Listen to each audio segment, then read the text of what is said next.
Anode rod here is what they call a hex style anode rod.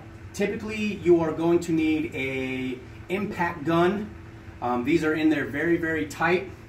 But once you extract the anode rod, as you can tell, we have some material that is been taken away from this. This anode rod is going to need to be replaced. So because of all of the hard water that we have in this and the corrosion that we have in our water, this anode rod is a sacrificial rod. This sits inside of the water heater and basically brings in and attracts any bad material to this point. What this does is that this keeps erosion and corrosion from the tank.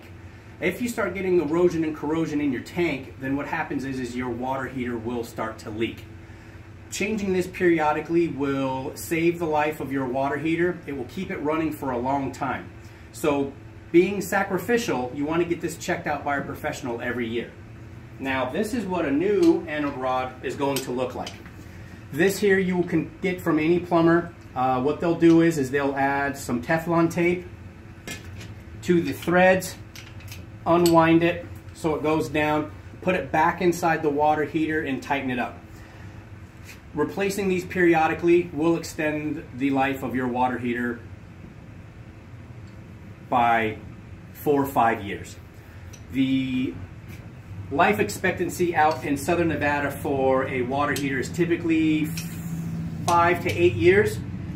Doing this preventative maintenance on your water heater will extend the life 10, 11, 12, possibly 15 years. After all that's said and done, once the anode rod is back in, what we want to do is we want to reverse the process. We want to turn the water back on. We want to go to a fixture like a bathtub, turn on the hot water to get all of the air out. Once that's achieved, we can turn the water heater back on, disconnect the hose, and you'll be on your way.